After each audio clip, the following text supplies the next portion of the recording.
فرزند زہرا یہ حالات برے ہیں۔ کاشانۂ بصیرت ایک ایسا مکمل یوٹیوب چینل جس پر محروم بصارت کے لیے بالخصوص اور تمام افراد کے لیے بالعموم سینکڑوں کی تعداد میں اسلامی کتب دستیاب ہیں۔ لہذا گزارش ہے کہ آپ اپنی ذمہ داری نبھاتے ہوئے کاشانۂ بصیرت کو سبسکرائب کرنے کے ساتھ ساتھ بیل آئیکن کو پریس کیجئے تاکہ آپ علم کے حصول کے ساتھ ساتھ مذہب اہل بیت کی اشاعت میں بھی اہم کردار ادا کرتے رہیں۔ کاشانۂ بصیرت، کاشانۂ بصیرت، کاشانۂ بصیرت۔ فرزند زہرا یہ حالات برے ہیں۔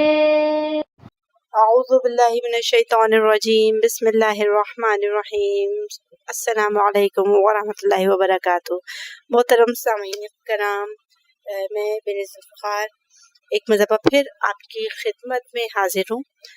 تفسیر کوثر جلد نمبر 7 کی تفسیر میں اور آپ مل کر پڑھ رہے ہیں، اور اب تک اس سلسلے کی 9 ریکارڈنگز آپ کی خدمت میں پیش کر چکی ہوں، اور آج یہ 10ویں ریکارڈنگ ہونے جا رہی ہے۔ نیکسٹ سورہ ہے وہ ہے سورہ سبا، جو کہ 139 پیج نمبر 139 سے سٹارٹ ہو رہی ہے۔ بڑی خوبصورت انداز میں اس کی ہیڈنگ ڈلی ہوئی ہے پیج نمبر 139 کے اوپر، سورۃ سبا۔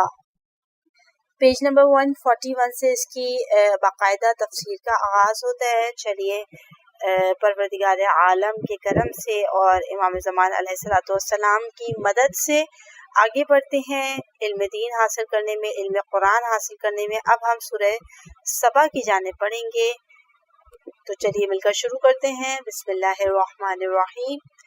اس سورہ کی آیت نمبر 15 میں لی سبا ان کے ذکر کی وجہ سے اس سورہ کا نام سبا ہو گیا۔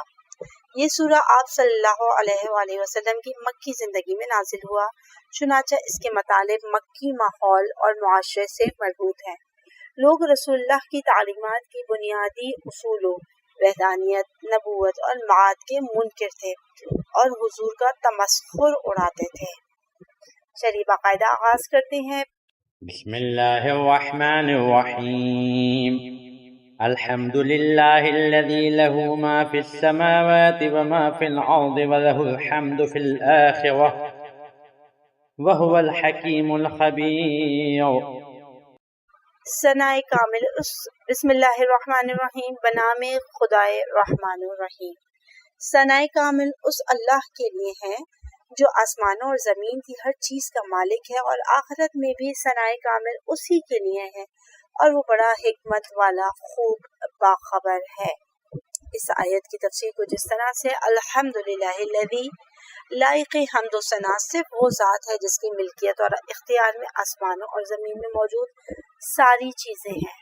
مشرکین چونکہ آسمانوں اور زمین میں موجود بہت سے نظام ہائے کائنات میں غیر اللہ کو مؤثر سمجھتے تھے، اس مشرکانہ سوچ کی رد میں فرمایا کائنات کی تمام چیزیں اللہ تعالیٰ کی ملکیت ہیں، کسی غیر اللہ کو ان چیزوں میں کوئی حق تصرف نہیں، نہ آسمان میں موجود سورج اور ستاروں میں، نہ ان کی گردش میں، نہ آسمان سے نازل ہونے والی شعاؤں میں، نہ نازل ہونے والی بارش میں، اور نہ زمین میں موجود پانی، خاک، درخت، سبزہ وغیرہ میں۔ تو پھر تم غیر اللہ کے پاس کیا لینے جاتے ہو جو کسی چیز کا مالک نہیں ہے؟ تمہیں صرف اسی خدا، اسی ذات کی حمد و ثنا اور اسی کی بندگی کرنی چاہیے جس کے قبضہ قدرت میں ساری کائنات ہے۔ وَلَهُ الْحَمْدُ فِي الْآخِرَةِ، آخرت میں تو حقائق سے پردہ اٹھ جائے گا، اور اللہ جن نعمتوں سے انسان دنیا و آخرت دونوں سے مالا مال رہا ہے اس کا ادراک براہ راست ہو جائے گا۔ خصوصاً اہل جنت جب وہاں کی نعمتوں کا مشاہدہ کریں گے تو از خود اللہ کی حمد و ثنا ان کی زبانوں سے جاری ہو جائے گی، اور وہ کہیں گے ثناء کامل ہے اس اللہ کے لیے جس نے ہمارے ساتھ اپنا وعدہ سچ کر دکھایا اور ہمیں اس سرزمین کا وارث بنایا کہ جنت میں جہاں چاہیں جگہ بنا سکیں۔ وَهُوَ الْحَكِيمُ الْخَبِيرُ، اللہ کی ذات ہی حکیم ہے جو ہر چیز کو حکمت کے تقاضوں کے مطابق چلاتا ہے، غلطی کا امکان نہیں ہے، خبیر ہے، یعنی ہر چیز کے تقاضوں سے باخبر ہے، نادانی کا یہاں کوئی امکان نہیں، لہٰذا اس اللہ کے علاوہ دوسرے معبودوں کے پاس کیا لینے جاتے ہو۔ اہم نکات میں 2 نقطے لکھتے ہیں۔ پہلا نقطہ، موجودات کا نظام صرف اللہ کے اختیار میں ہے۔ نمبر 2، حمد و ستائش اور بندگی کائنات کے حقیقی مالک کی کرنی چاہیے۔ يعلم ما يلج في الأرض وما يخرج منها وما ينزل من السماء وما يعرج فيها وهو الرحيم الغفور۔ جو کچھ زمین کے اندر جاتا ہے اور جو کچھ اس سے نکلتا ہے اور جو کچھ آسمان سے اترتا ہے اور جو کچھ اس میں چڑھتا ہے، سب کو اللہ جانتا ہے اور وہی رحیم و غفور ہے۔ اس آیت کی تفسیر کچھ اس طرح سے، یعلم ما یلج فی الارض، زمین کے اندر جو چیزیں جاتی ہیں ان میں سے کچھ تو عام مشاہدے، کچھ سائنسی مشاہدے میں آتی ہیں، یہی حال زمین سے نکلنے والی چیزوں کا ہے، لیکن یہ چیزیں غیر اللہ کے علم میں بھی ہیں۔ انسان کو علم ہے کہ دانے زیر خاک جا کر انسان کے لیے کام کی چیزیں لے کر نکلتے ہیں، جڑیں زیر زمین جا کر درختوں کو سہارا دیتی ہیں، پانی زمین کی تہوں میں جا کر زمین کو زندہ کر دیتا ہے، مختلف قسم کی گیسز اور آفتابی شعاعیں زمین کے اندر جا کر انسان کے لیے سامان زیست فراہم کرتی ہیں، لیکن یہ صرف اللہ جانتا ہے کہ زمین کے اندر جانے والے دانے، جڑیں، پانی اور دیگر چیزیں اللہ کی طرف سے کیا حکم لے کر جاتی ہیں۔ پانی کو اللہ نے کیا حکم دیا اور وہ پانی زمین کے اندر جا کر کون سی ذمہ داریوں کو ادا کرتا ہے، دانہ زمین میں کس ترکیب عناصر کا حکم لے کر جاتا ہے۔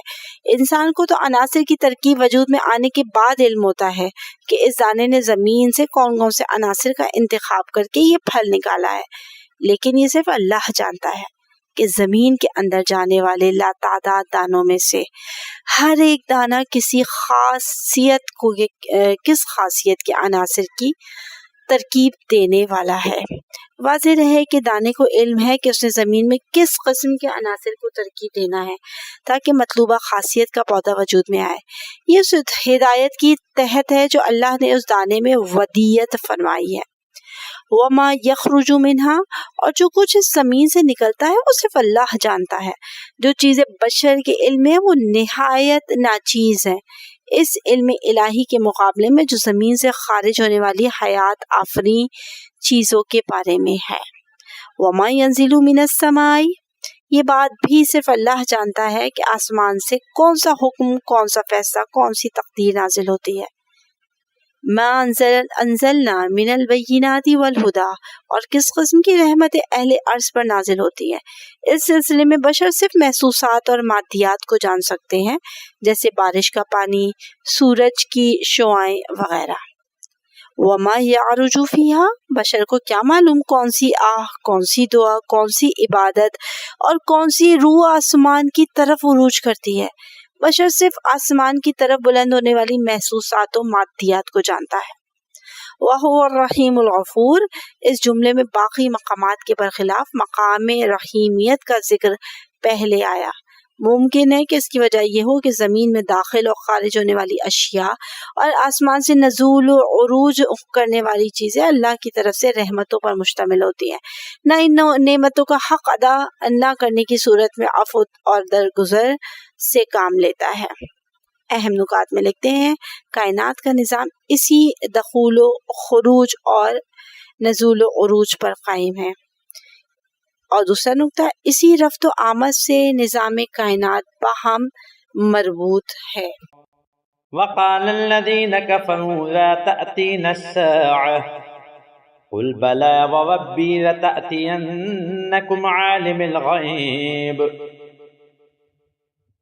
لا يعزب عنه مثقال ذرة في السماوات ولا في الأرض ولا أصغر من ذلك ولا أكبر إلا في كتاب مبين۔ اور کفار کہتے ہیں قیامت ہم پر نہیں آئے گی، کہہ دیجئے میرے عالم الغیب رب کی قسم وہ تم پر ضرور آ کر رہے گی۔ آسمانوں اور زمین میں ذرہ برابر بھی کوئی چیز اس سے پوشیدہ نہیں ہے، اور نہ ذرے سے چھوٹی چیز اور نہ اس سے بڑی، مگر یہ کہ سب کچھ کتاب مبین میں ثبت ہے۔ اس آیت کی تفسیر کچھ اس طرح سے ہے، لا تأتین الساعہ، لوگ حیات اخروی اور اعادہ حیات کے اس لیے منکر تھے کہ جب انسان کے بدن کے اعضاء بکھر جائیں گے اور بعض اوقات دوسرے اجسام کا حصہ بن جائیں گے تو ان کو دوبارہ کیسے جمع کرے گا؟ جیسا کہ پروردگار عالم نے فرمایا سورہ یاسین آیت نمبر 78 میں، من یحیی العظام وہی رمیم، ان ہڈیوں کو خاک ہونے کے بعد کون زندہ کرے گا؟ جواب میں فرمایا خواہ ذرات سے چھوٹے اجزاء میں بکھر جائیں، اللہ کے علم سے پوشیدہ نہیں ہے۔ سورہ واقعہ میں فرمایا وَلَقَدْ عَلِمْتُمُ النَّشْأَةَ الْأُولَىٰ، تمہیں نشأۃ الاولیٰ کا تو علم ہے کہ تمہاری تخلیق کے لیے جن عرضی عناصر کو بروئے کار لایا گیا وہ بھی دنیا کے اطراف میں منتشر اجزاء تھے جو تمہارے دسترخوان پر جمع ہوئے، جن سے تمہارا خون بنا، نطفہ بنا، پھر تمہاری تخلیق ہوئی۔ سورہ قاف آیت نمبر 15 میں پروردگار عالم فرماتا ہے کیا ہم پہلی بار کی تخلیق سے عاجز آ گئے تھے؟ بلکہ یہ لوگ نئی تخلیق کے بارے میں شک میں پڑے ہوئے ہیں۔ آیت کی تفسیر کے ضمن میں دوسرا نقطہ لکھتے ہیں وَلَا أَصْغَرُ مِنْ ذَلِكَ وَلَا أَكْبَرُ إِلَّا فِي كِتَابٍ مُبِينٍ، کتاب مبین کے بارے میں تشریح سورہ انعام کی آیت نمبر 59 میں ہو چکی ہے۔ وَمَا مِنْ غَائِبَةٍ فِي السَّمَاءِ وَالْأَرْضِ إِلَّا فِي كِتَابٍ مُبِينٍ، سورہ نمل آیت نمبر 75۔ اور آسمان اور زمین میں کوئی ایسی پوشیدہ بات نہیں ہے کہ جو کتاب مبین میں نہ ہو، لہٰذا کوئی ذرہ ایسا نہیں ہے کہ جو اللہ کی کتاب مبین میں ثبت نہ ہو۔ ان ذرات کو جمع کرنا اللہ کے لیے کوئی مشکل کام نہیں ہے۔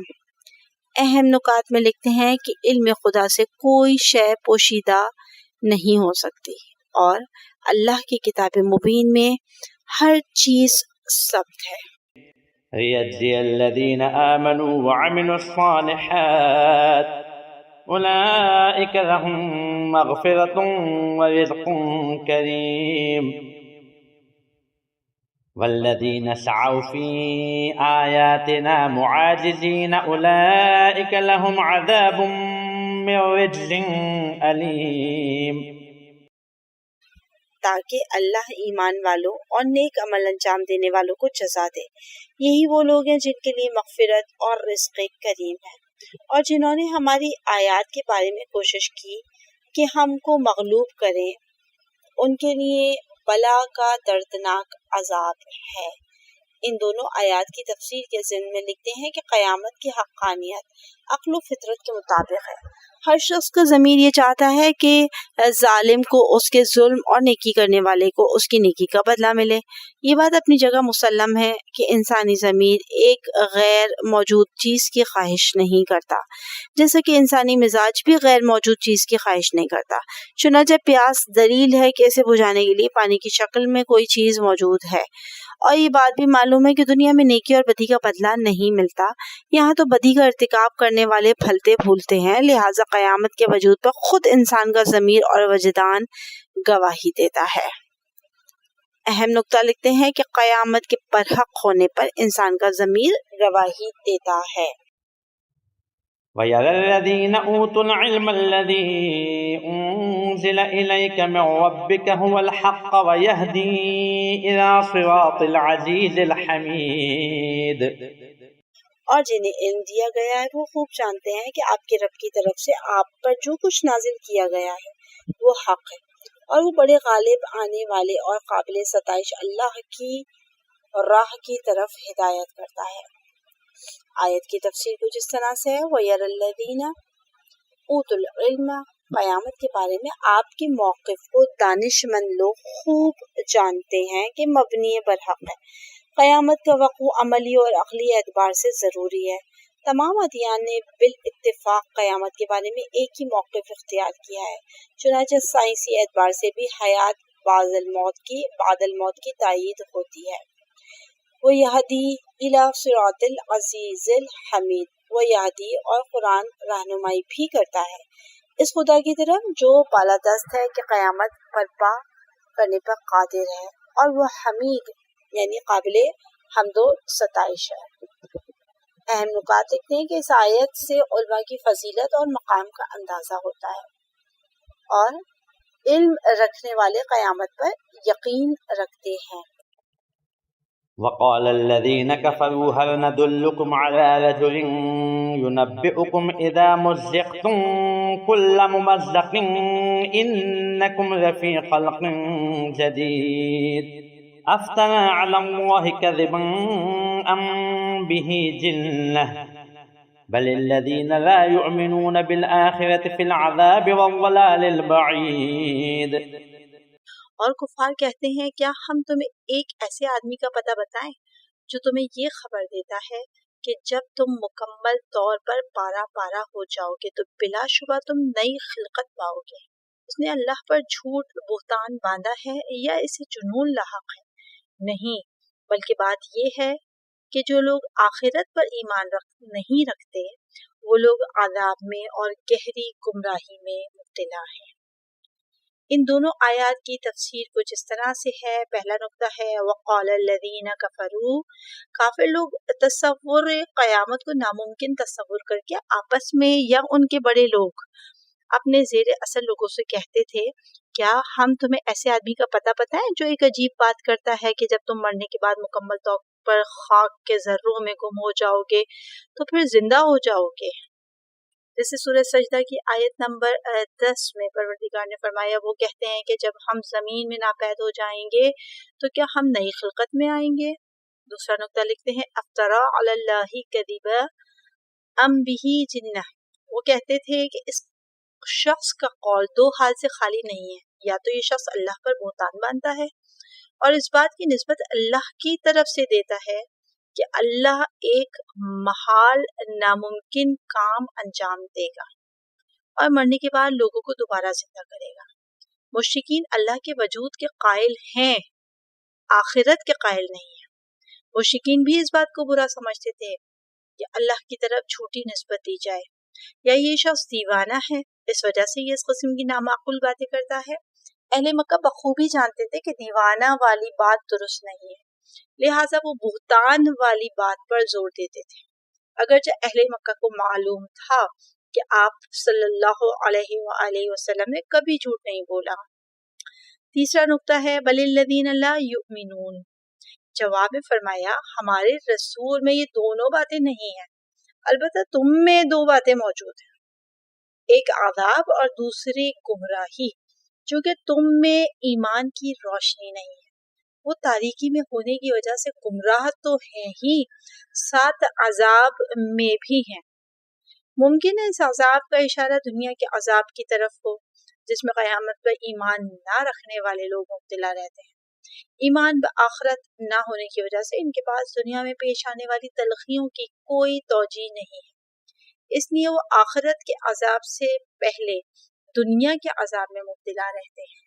دو اہم نکات اس کے ذہن میں لکھے ہیں۔ پہلا نقطہ یہ ہے کہ اللہ کی طرف جھوٹی نسبت دینے کو مشرکین بھی برا سمجھتے تھے، اور دوسرا نقطہ عدم ایمان بآخرت دنیا میں بھی عذاب کا موجب ہے۔ أفلم يروا إلى ما بين أيديهم وما خلفهم من السماء والأرض إن نشأ نسخف بهم الأرض أو نسقط عليهم كسفا من السماء إن في ذلك لآية لكل عبد منيب۔ کیا انہوں نے اپنے آگے اور پیچھے محیط آسمان اور زمین کو نہیں دیکھا؟ اگر ہم چاہیں تو انہیں زمین میں دھسا دیں یا آسمان سے ان پر ٹکڑے برسا دیں، یقیناً اس میں اللہ کی طرف رجوع کرنے والے ہر بندے کے لیے نشانی ہے۔ اس آیت کی تفسیر کچھ اس طرح سے ہے افلم یروا الی ما بین ایدیہم، یعنی کیا منکرین قیامت نے نہیں دیکھا کہ وہ آسمان اور زمین کے احاطے کے اندر ہے، ان کے لیے اللہ کی سلطنت سے فرار کا کوئی راستہ نہیں ہے۔ کیا اگر ہم ان منکروں کو زمین میں دھسا دیں یا ان پر آسمان سے پتھروں کی بارش برسائیں تو یہ لوگ بھاگ کر کہاں جائیں گے؟ دوسرا نقطہ ان فی ذلک لآیہ، اللہ کی اس سلطنت میں جو ہر طرف سے محیط ہے اور جس میں کوئی راہ فرار نہیں ہے، اللہ کی قدرت و سلطنت کی نشانی ہے جس کی طرف وہ شخص متوجہ ہو سکتا ہے جو بارگاہ الہی کی طرف رجوع کرنے والا ہو، نور خدا کی روشنی رکھتا ہو، اسے یہ نشانی نظر آئے گی۔ اہم نکات میں پہلا نقطہ لکھا ہے کہ اللہ کی سلطنت میں معاد کی دلیل پوشیدہ ہے، اور دوسرا اللہ کی طرف توجہ کرنے والے حقائق بین ہوتے ہیں۔ وَلَقَدْ آتَيْنَا دَاوُودَ مِنَّا فَضْلًا يَا جِبَالُ أَوِّبِي مَعَهُ وَالطَّيْرَ وَأَلَنَّا لَهُ الْحَدِيدَ أَنِ اعْمَلْ سَابِغَاتٍ وَقَدِّرْ فِي السَّرْدِ وَاعْمَلُوا صَالِحًا إِنِّي بِمَا تَعْمَلُونَ بَصِيرٌ۔ اور بتحقیق ہم نے داؤد کو اپنی طرف سے فضیلت دی اور ہم نے کہا اے پہاڑوں اس کے ساتھ تسبیح پڑھتے ہوئے خوش الحانی کرو، اور پرندوں کو بھی یہی حکم دیا، اور ہم نے لوہے کو ان کے لیے نرم کر دیا کہ تم زر ہیں بناؤ اور ان کے حلقوں کو باہم مناسب رکھو، اور تم سب نیک عمل کرو، بتحقیق جو کچھ تم کرتے ہو میں اسے دیکھتا ہوں۔ یہاں پہ کچھ کلمات کی تشریح دی گئی ہے، اویبی الف واو با، اویبی معہو یعنی خوش الحانی کے ساتھ تسبیح پڑھو۔ لسان العرب میں آیا ہے سبحی معہو ورجعی۔ اگلا ورڈ ہے النا، لین نرم کے معنوں میں آیا ہے۔ سابغات، سابغ پوری اور وسیع زرہ کو کہتے ہیں۔ السردی، السرد کے اصل معنی کسی سخت چیز کو سینے کے ہیں، پھر بطور استعارہ لوہے کی کڑیوں کو مسلسل جوڑنے کے معنی میں استعمال ہونے لگا۔ ان آیات کی تفسیر کچھ اس طرح سے ہے، وَلَقَدْ آتَيْنَا دَاوُودَ مِنَّا فَضْلًا، ہم نے داؤد کو اپنے پاس سے فضل و کرم عطا کیا۔ ان میں سے چند کا ذکر اس آیت میں موجود ہے۔ الف، یا جبالو اویبی، ایک فضل یہ تھا کہ اللہ نے پہاڑوں کو حکم دیا کہ جب وہ حضرت داؤد کے ساتھ تسبیح پڑھتے تھے خوش الحانی کریں، یعنی حضرت داؤد کے ساتھ خوش الحانی میں پہاڑ بھی تسبیح پڑھتے تھے، چونکہ ہر چیز اللہ کی تسبیح کرتی ہے، کوئی چیز ایسی نہیں جو اس کی ثنا میں تسبیح نہ کرتی ہو، لیکن تم ان کی تسبیح کو سمجھتے نہیں ہو۔ یہ آیہ قرآنی ہے۔ آگے بڑھتے ہیں۔ پہاڑوں کے لیے حضرت داؤد کے ساتھ خوش الحانی کرنے کا حکم بھی صریحاً یہ بتاتا ہے کہ پہاڑ اور پرندے بھی ایک قسم کا شعور رکھتے ہیں اور شعور ہر چیز میں موجود ہے۔ البتہ یہ حضرت داؤد کا معجزہ ہے کہ ان کی خوش الحانی اس قدر مؤثر تھی کہ پہاڑوں میں موجود شعور تک ان کی رسائی تھی۔ چونکہ ہر چیز میں شعور ہے، تاہم ہر چیز کا شعور اس چیز کے مطابق ہے۔ چنانچہ حضرت رسول اللہ صلی اللہ علیہ وآلہ وسلم کا معجزہ ہے کہ آپ کی تسبیح بھی سنگریزوں کے شعور تک پہنچ جاتی تھی۔ بے یعنی دوسرا نقطہ، الطیر، اور پرندے بھی آپ کے ساتھ خوش الحانی کرتے تھے۔ جب آپ علیہ السلام کی تسبیح پہاڑ جیسے جمادات کے خفیف شعور تک پہنچ جاتی تھی تو پرندوں کے شعور تک پہنچ جانا تعجب کی بات نہیں ہے، چونکہ پرندوں کا شعور جاندار ہونے کی وجہ سے نسبتاً ہونا قوی ہے۔ جیم، وَأَلَنَّا لَهُ الْحَدِيدَ، اور اللہ نے ان کے لیے لوہے کو نرم کر دیا۔ یہ بات آثار قدیمہ کی تحقیق سے بھی ثابت ہوتی ہے کہ زرہ سازی کی صنعت حضرت داؤد کے زمانے میں رائج ہو گئی تھی۔ دال، اس آیت میں بہت سے فضل و کرم کا ذکر نہیں ہے، ان میں سے ایک یہ ہے کہ انہیں نبوت اور رسالت سے نوازا ہے۔ جالوت کو قتل کر کے حضرت داؤد نے اپنی قوم میں اونچا مقام پایا۔ واو، طالوت بادشاہ کی وفات کے بعد آپ ایک وسیع مملکت کے بادشاہ بن گئے۔ یہ تو وہ فضیلتیں تھیں جو پروردگار عالم نے جناب داؤد علیہ السلام کو عطا کی۔ اب ہم آگے بڑھتے ہیں۔ اس آیت کا دوسرا نقطہ، ان یعمل سابغات، زرہیں بنانے کا حکم جب اللہ کی طرف سے ہے تو اس کی تعلیم بھی اللہ کی طرف سے ہوئی۔ چنانچہ اس الہی تعلیم سے پہلے دشمن کے حملے سے بچنے کے لیے لوہے کے ٹکڑے جسم پر رکھے جاتے تھے جن میں لچک نہ تھی اور سنگینی بھی تھی۔ تیسرا نقطہ وقدر فی السرد، اور حلقے بہم مناسب رکھو، حلقوں میں فاصلہ اتنا کم نہ ہو کہ ذرا سنگین ہو جائے اور اتنا زیادہ نہ ہو کہ نیزے کی نوک جسم تک پہنچ جائے۔ قدر کا مطلب یہی ہے، حلقوں کو بہم مناسب رکھیں۔ اہم نکات میں نقطہ لکھا ہے کہ اپنے دفاع اور تحفظ کے لیے عسکری صنعت میں مہارت حاصل کرنا چاہیے۔ وَلِسُلَيْمَانَ الرِّيحَ غُدُوُّهَا شَهْرٌ وَرَوَاحُهَا شَهْرٌ وَأَسَلْنَا لَهُ عَيْنَ الْقِطْرِ وَمِنَ الْجِنِّ مَن يَعْمَلُ بَيْنَ يَدَيْهِ بِإِذْنِ رَبِّهِ وَمَن يَزِغْ مِنْهُمْ عَنْ أَمْرِنَا نُذِقْهُ مِنْ عَذَابِ السَّعِيرِ۔ اور سلیمان کے لیے ہم نے ہوا کو مسخر کر دیا، صبح کے وقت اس کا چلنا 1 ماہ کا راستہ اور شام کے وقت کا چلنا بھی 1 ماہ کا راستہ ہوتا، اور ہم نے اس کے لیے تانبے کا چشمہ بہا دیا، اور جنوں میں سے بعض ایسے تھے جو اپنے رب کی اجازت سے سلیمان کے آگے کام کرتے تھے، اور ان میں سے جو ہمارے حکم سے انحراف کرتا تھا ہم اسے بھڑکتی ہوئی آگ کے عذاب کا ذائقہ چکھاتے۔ تشریحی کلمات ہیں کچھ اس طرح سے، رواحوہا کا مطلب ہے رواح شام کے وقت کا سفر، اور اصلنا یعنی بہ جانا، اور انقطر یعنی تابا، انقطری تابا۔ آگے آیت کی تفصیلی طرف چلتے ہیں۔ پہلا نقطہ لکھا ہے وَلِسُلَيْمَانَ الرِّيحَ۔ سورہ انبیاء کی آیت نمبر 81 میں بھی اس بات کا ذکر آیا ہے کہ حضرت سلیمان کے لیے ہوا مسخر تھی۔ بعض روایات میں بھی آیا کہ حضرت سلیمان صبح 1 ماہ کی مسافت اور شام 1 ماہ کی مسافت ہوا کے ذریعے طے کرتے تھے۔ کیا ان کی کرسی کو ہوا اٹھاتی تھی یا بحری جہاز کے ذریعے یہ مسافت طے ہوتی تھی؟ کیونکہ زمانے میں جہاز رانی کا انحصار ہوا پر تھا، اس بارے میں کوئی واضح جواب اور دلیل ہمارے پاس نہیں ہے۔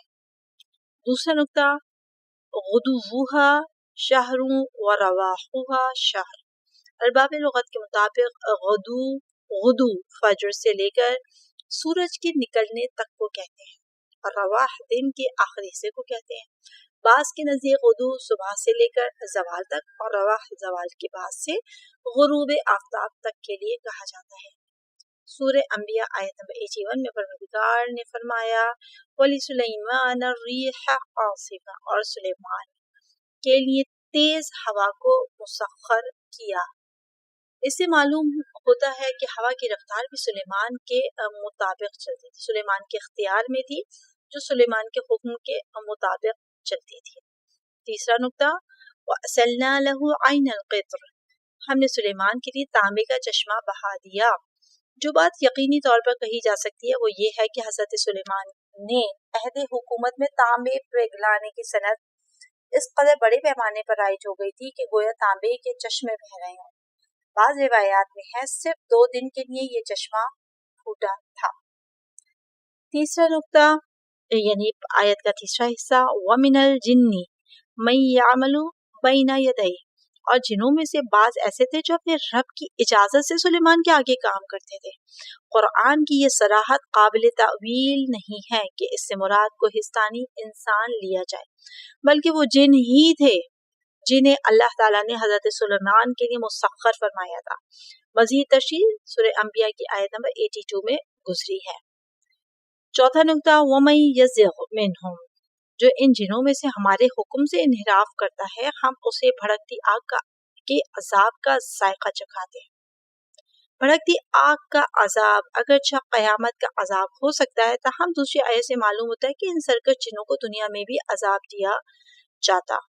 فرمایا اور دوسروں کو بھی زنجیروں میں جکڑے ہوئے تھے۔ وآخرین مقرنین فی الاصفاد، آیت نمبر سورہ صاد آیت نمبر 38۔ اہم نقطوں میں ایک نقطہ لکھا ہے اللہ کے خاص بندوں کے ارادے نافذ ہوتے ہیں۔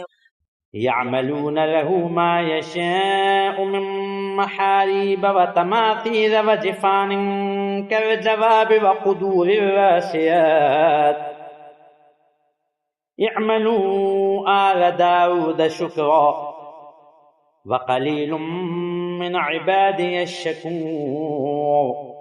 وَلِسُلَيْمَانَ الرِّيحَ، سلیمان جو چاہتے یہ جنات ان کے لیے بنا دیتے تھے، بڑی مقدس عمارات، مجسمے، حوض جیسے پیالے اور زمین میں گڑی ہوئی دیگیں۔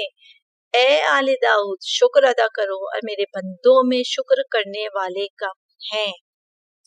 اس آیت کی تفسیر کی طرف چلتے ہیں۔ یعملون لہ ما یشاء، حضرت سلیمان جو چاہتے یہ جنات ان کے لیے بنا دیتے تھے۔ یہاں حضرت سلیمان جنات سے جو کام لیتے تھے ان کا ذکر ہے۔ پہلا من محاریب، محارب محراب کی جمع ہے، محارب صدر مجلس کو کہتے ہیں، اسی سے مسجد میں صدر مقام یعنی امام کی جگہ کو محراب کہتے ہیں، اگرچہ عرب میں قصر کو بھی محراب کہتے ہیں، تاہم قرآن نے یہ لفظ جائے عبادت کے لیے استعمال کیا ہے، جیسے سورہ آل عمران کی آیت نمبر 39، جب وہ حجرہ عبادت میں کھڑے نماز پڑھ رہے تھے، لہٰذا ہم اس سے عبادت گاہ ہی مراد لیں گے۔ وہ تماثیلا مجسمے یا تصویریں بھی بناتے تھے، ان تصویروں سے مراد غیر جاندار چیزوں کی تصویریں تھیں، جیسا کہ حضرت امام جعفر صادق علیہ السلام سے روایت ہے، قسم بخدا یہ مردوں اور عورتوں کی تصویریں نہیں تھی بلکہ یہ درخت اور ان جیسی چیزوں کی تصاویر تھی۔ شیخ انصاری مقاصد محرمہ میں فرماتے ہیں جانداروں کا مجسمہ بنانا بلا اختلاف حرام ہے۔ اگلا نکتہ وجفان کل جواب، حوض جیسے پیالے، یعنی بڑے بڑے حوض کی مانند پیالے بناتے تھے، لوگ اس کے گرد بیٹھ کر کھانا کھاتے تھے۔ قدیم زمانے میں اور بعض علاقوں میں آج بھی ایک ہی برتن میں کئی لوگ کھانا کھاتے ہیں، جیسے آج کل ایک دسترخوان کے گرد بیٹھ کر کھاتے ہیں، ممکن ہے افواج ان پیالوں میں کھاتی ہوں۔ آگے ہے وقدور راسیات، اور زمین میں کڑی ہوئی دیگیں بناتے تھے، یہ دیگیں اتنی بڑی ہوتی تھی کہ انہیں منتقل نہیں کیا جا سکتا تھا، ممکن ہے ان میں افواج کے لیے کھانا پکتا ہو، چونکہ حضرت سلمان اپنی وسیع سلطنت کے لیے طاقتور افواج بھی رکھتے تھے۔ مزید آگے لکھا ہے، سورہ نمل آیت نمبر 37 کا حوالہ موجود ہے، اور ہم ان کے پاس ایسے لشکر لے کر ضرور آئیں گے جن کا وہ مقابلہ نہیں کر سکیں گے۔ اچھا آگے بڑھتے ہیں، آیت کی تفسیر میں لکھا ہے اعملوا آل داود شکرا، اے آل داؤد شکر ادا کرو، جو سلطنت اور عزت اولاد داؤد کو عنایت ہوئی ہے اس کا حق ادا کرو، اور سلطنت ادا ہوئی ہے، عدل و انصاف قائم کر کے دولت عطا ہوئی ہے، ہر ایک کو اس کا حق ادا کر کے اثر و نفوذ عطا ہوا ہے، تو احکام خدا نافذ و رائج کر کے شکر کرو۔ آگے تیسرا نقطہ کچھ اس طرح سے ہے وَقَلِيلٌ مِّنْ عِبَادِيَ الشَّكُورُ، اللہ کے شکر کا حق ادا کرنا آسان کام ہوتا تو بندگان خدا میں شکر گزاروں کی کمی نہ ہوتی۔ سورہ آل عمران آیت نمبر 144 سے ظاہر ہوتا ہے کہ رسول اللہ صلی اللہ علیہ وسلم کے وصال کے بعد آپ کے دین پر قائم رہنا اور آپ کی تعلیمات میں تبدیلی نہ لانا مقام شکر ہے۔ ترجمہ پیش کر رہی ہوں، اور محمد صلی اللہ علیہ وسلم تو بس رسول ہی ہیں، ان سے پہلے اور بھی رسول گزر چکے ہیں، بھلا اگر یہ وفات پا جائیں یا قتل کر دیے جائیں تو کیا تم الٹے پاؤں پھر جاؤ گے؟ اور جو الٹے پاؤں پھر جائے گا وہ اللہ کو کوئی نقصان نہیں پہنچا سکے گا، اور اللہ ان قریب شکر گزاروں کو جزا دے گا۔ اہم نکات میں 3 نقطے لکھے ہیں۔ ملکی تعمیر و ترقی کے لیے ممکنہ قوتوں سے کام لینا چاہیے۔ شکر ایک کردار کا نام ہے، کردار کی شکل میں شکر گزار بندے تھوڑے ہوتے ہیں۔ فلما قضينا عليه الموت ما دلهم على موته إلا دابة الأرض تأكل من سأته فلما خر تبينت الجن أن لو كانوا يعلمون الغيب ما لبثوا في العذاب المهين۔ پھر جب ہم نے سلیمان کی موت کا فیصلہ کیا تو ان جنات کو سلیمان کی موت کی بات کسی نے نہ بتائی سوائے زمین پر چلنے والی دیمک کے جو ان کے عصا کو کھا رہی تھی۔ پھر جب سلیمان زمین پر گرے تو جنوں پر بات واضح ہو گئی کہ اگر وہ غیب جانتے ہوتے تو ذلت کے اس عذاب میں مبتلا نہ رہتے۔ تشریح کلمات میں ایک کلمہ لکھا ہے من سعتہ، عصا کے معنوں میں ہے۔ اس آیت کی تفسیر کچھ اس طرح سے ہے فلما قضینا علیہ الموت، جب اللہ نے سلیمان کی موت کا فیصلہ کیا تو ممکن ہے حضرت سلیمان کی موت کو خفیہ رکھا گیا ہو، اور ایسے لگتا ہے کہ جنات سے کام لینے کے لیے ان کے جسد کو ایک عصا پر تکیہ دے کر قائم رکھا گیا۔ فلما قر تبینت الجن، جنات پر سلیمان کی موت واضح ہو گئی سے ایسا معلوم ہوتا ہے کہ حضرت سلیمان کی موت جنوں پر پوشیدہ تھی، ورنہ یہ بات ممکن نہیں تھی کہ ایک عظیم فرما روا کا انتقال ہوتا ہے اور ان کے قریبی لوگوں، وزراء، مشیروں سے پوشیدہ رہے، جبکہ سیاق آیت سے یہ بھی معلوم ہوتا ہے کہ آپ کا جسد کسی ایک جگہ پر تھا جو لوگوں کو نظر آئے، تبھی تو گرنے پر جنات کو پتہ چلا۔ مجموع البیان میں ایک روایت میں آیا ہے کہ حضرت سلیمان نے وصیت کی تھی کہ جنوں کو میری موت کی خبر نہ دو جب تک بیت المقدس کی تعمیر مکمل نہ ہو جائے۔ ایک روایت میں ہے کہ اپنے ایک قصر کی تکمیل تک۔ مزید وضاحت لکھی ہے آیت کی ما دلہم علی موتہ الا دابۃ الارض، ان کی موت کی نشاندہی کسی اور نے نہیں کہ اس تعبیر سے بھی یہ اندیا ملتا ہے کہ دیگر لوگوں سے بھی موت کو پوشیدہ رکھا گیا۔ نشاندہی صرف دیمک نے کی، وہ ان کا عصا کھا رہی تھی۔ تیسرا نقطہ فلما خر تبینت الجن، جب حضرت سلیمان گر پڑے تو جنات کو ان کی موت کا پتہ چلا۔ اس جملے کا ایک ترجمہ تو وہی جو ہم نے متن میں اختیار کیا ہے، دوسرا ترجمہ یہ ہو سکتا ہے کہ جنوں کا حال معلوم ہوا کہ وہ غیب نہیں جانتے، چونکہ مشرکین جنات کو اللہ کا شریک قرار دیتے تھے اور انہیں اللہ کی بیٹیاں سمجھتے تھے، جیسا کہ سورہ انعام کی آیت نمبر 100 میں ہے وَجَعَلُوا لِلَّهِ شُرَكَاءَ الْجِنَّ وَخَلَقَهُمْ، اور ان لوگوں نے جنات کو اللہ کا شریک بنایا حالانکہ اس نے انہیں پیدا کیا ہے۔ دو نقطے لکھے ہیں ان نکات میں، ایک عظیم فرما روا کو ایک دیمک گرا دیتی ہے۔ دوسرا نقطہ اس میں انسان کے لیے عبرت اور جنوں کا راز فاش ہے، وہ علم میں انسان سے بہتر نہیں ہے۔ لقد كان لسبع في مسكنهم آية جنتان عن يمين وشمال كلوا من رزق ربكم واشكروا له بلدة طيبة ورب غفور۔ بتحقیق اہل سبا کے لیے ان کی آبادی میں ایک نشانی تھی، یعنی دو باغ دائیں اور بائیں تھے، اپنے رب کی رزق سے کھاؤ اور اس کا شکر ادا کرو۔ ایک پاکیزہ شہر ہے اور بڑا بخشنے والا پروردگار۔ اس آیت کی تفسیر کچھ اس طرح سے ہے لقد کان لسبع فی مسکنہم آیہ، سبا ایک قوم کا نام ہے جو یمن کے جنوبی علاقے میں آباد تھی۔ یہ علاقہ نہایت سرسبز تھا، آج بھی کچھ سرسبزی باقی ہے۔ یہ قوم اس زمانے کی ایک ترقی یافتہ قوم تھی، چنانچہ اس نے جنوب سے آنے والا پانی ذخیرہ کرنے کے لیے دو پہاڑیوں کے درمیان ایک بند باندھا تھا۔ یہ بند سد معارب کے نام سے مشہور تھا۔ کتاب وصف جزیرۃ العرب میں عرب کے مطابق بند صرف 600 ہاتھ چوڑا تھا۔ ان دونوں پہاڑیوں کا نام بلند تھا۔ بارشوں کے بعد سیلاب سے تباہی ہوتی، دوسرے دنوں میں پانی کی شدید قلت ہوتی۔ سد بند جگہ اور معارب کے شہر کے درمیان 3000 مربع میل زمین بنجر یعنی غیر آباد تھی۔ اس بند کے بعد پورا علاقہ سرسبز باغات میں بدل گیا تھا۔ اس بند کی کھنڈرات سے دستیاب ہونے والے قدیم کتبوں کے مطابق سن 543 عیسوی کو ابرہہ نے اس بند کی مرمت کی ہے، لہٰذا اس بند کی تباہی کے تاریخ میں یاقوت کی روایت قرین قیاس معلوم ہوتی ہے جو کہتی ہے کہ 6 صدی عیسوی میں بند تباہ ہو گیا تھا۔ دوسرا نقطہ ہے آیتن یعنی اللہ کی وحدانیت اور اس کی ربوبیت ہر ایک میں دلیل موجود ہے۔ اس دلیل کی تفصیل یہ ہے جنتانی عن یمینی و شمال، اس علاقے یعنی انسان جہاں بھی جاتا دائیں اور بائیں طرف باغات ہی نظر آتے تھے۔ نعمت کی فراوانی تھی، اللہ کی ربوبیت کی علامتیں آشکار تھیں۔